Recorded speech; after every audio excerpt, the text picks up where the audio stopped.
What the situation with Buddhism, Taoism, and local religious tradition in China today? First of all, let's speak about Buddhism. So Buddhism in China developed under the official umbrella of China Buddhist Association. This is once again the pro-governmental body with the headquarters in Beijing. At the same time, in every province, in every county, and sometimes in some big cities, we can find sub-branches of the China Buddhist Association. And almost all temples and all shrines belong to these local branches of China Buddhist Association. The majority of believers in Buddhism belong to this called the Mahayana tradition, but at the same time we have no exact statistics of believers because not only monks but also lay people belong to the Mahayana Buddhism. Some people recognize different kind of sects and groups. For example, some believers follow Chan tradition of Buddhism. Some people say that we are following the exact school of Chan Buddhism, for example, Cao Dun or Linji. But in general, the majority of Chinese are just following the general idea of Buddhist tradition. They knew just some ideas about Buddha, about the reincarnation, about the Buddhist rituals, but not too much. So if we speak about the monks are not outnumbered in China. The majority of people belong to the Mahayana tradition, or Da Cheng in Chinese. At the same time, we can find some followers of the Hinayana or Theravada tradition. It's called the small vehicle, mostly in the south part of China. The followers of this tradition is close to be 1.5 million of people, which is a great number.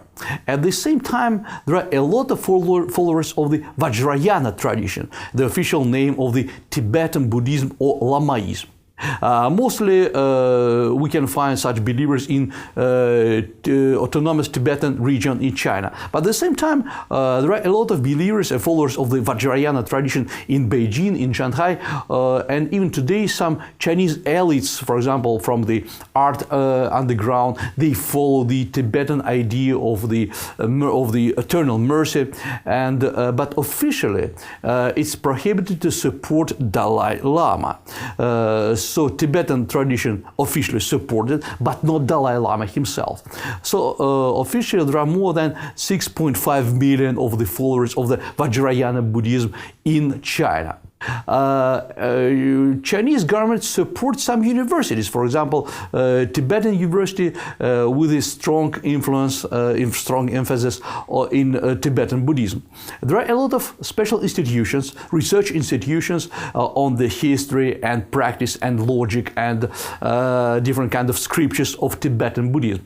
So Chinese government plays a very tricky role. From one hand, support the research in Tibetan Buddhism, but at the same time tries not to touch the very painful topic about the Tibetan Buddhism and Dalai Lama. Officially, there are more than 200 monks and nuns in China. Just the majority of them are Tibetan monks, or it means the monks that follow the Vajrayana tradition, and just 10,000 of Hinayana tradition, once again in the south part of China. There are officially 13 temples and 300 of monasteries. There are several Buddhist academies, and it means that if some monks want to take some official position in the official hierarchy of Buddhism, he or she should go through such an education in such academy, and after the exams, he or she could take some official position in the monastery or even the China Buddhist Association. There are a lot of issues about Tibetan Buddhism. First of all, about the selecting of living Buddha. That's the most painful topic, very sensitive for Chinese government and for Tibetan followers. Officially, the present-day reincarnation of the Panchen Lama is disputed. It means that the Chinese government from one hand and Dalai Lama from another hand put forward different person as a Panchen Lama. Why the person of Panchen Lama is so important? Because Panchen Lama in the future should approve the future Dalai Lama. That's why this topic is still under discussion in China.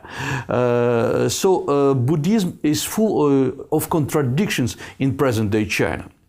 What's about the small Buddhist groups?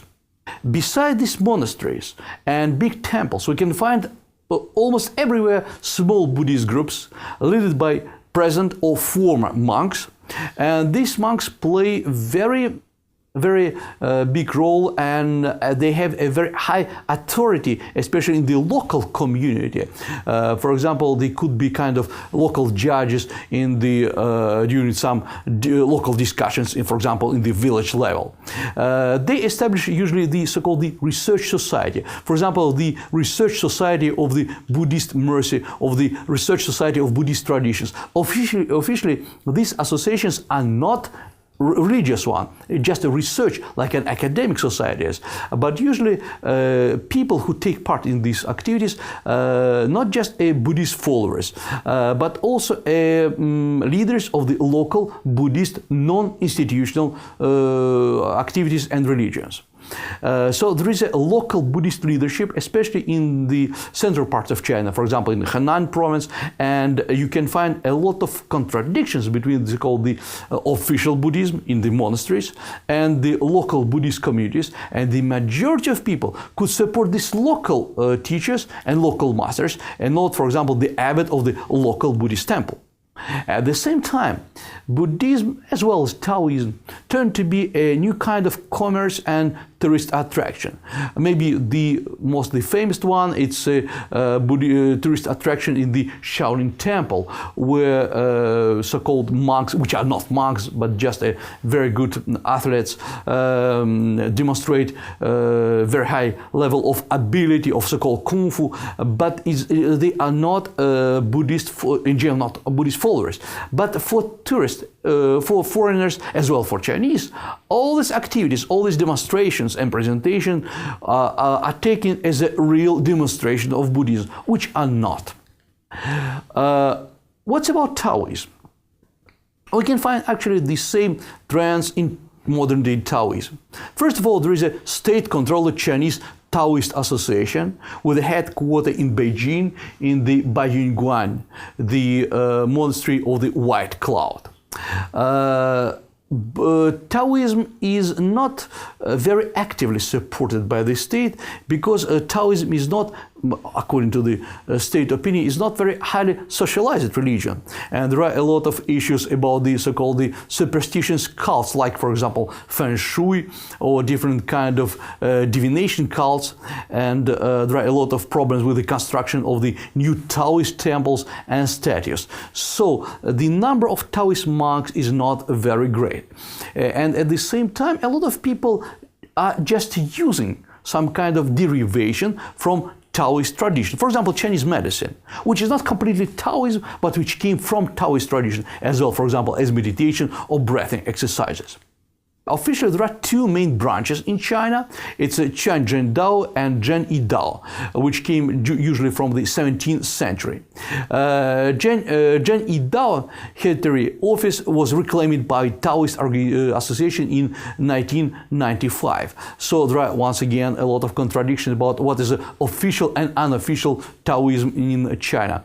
And once again, as well as about Buddhism, there are a lot of connection between modern-day so-called Taoist monks and tourists.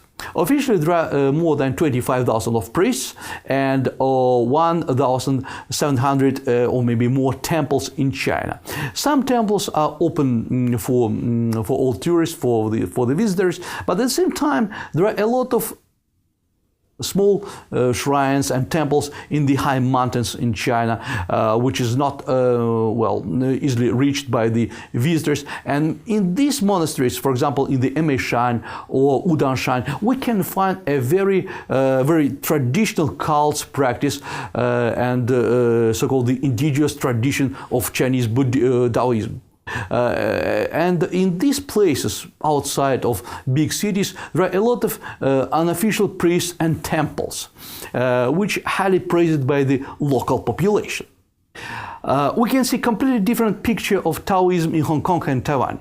First of all, we can find a much greater numbers of schools and streams of Taoism in Hong Kong. Besides so-called the official Tianzhen Dao and Zhen Yi Dao, we can find the Xiantian Dao, which is close connected to the Yiguan Dao, the group which is banned in the mainland China. There is called the Chongyang Jiao or Chongyang Dao, one of the group concentrated on meditation and the internal alchemy. There are a lot of independent branches which are not belong to any kind of institutional groups, but at the same time they have some connection with the original or traditional groups. For example, the groups of Maoshan, which came from the Maoshan mountains near Nanjing. It was very close connected to the idea of the immortal, the practice of the immortality and the longevity. Another group, it's Liu Zhen. Another group, it's the group of Qianlong, the green dragon. All these groups, they have their own way of practice, and some of these groups tried to open their branches in mainland China, but it was prohibited, and all these groups stay alive, mainly in Hong Kong, in Taiwan, and some of them in Macau.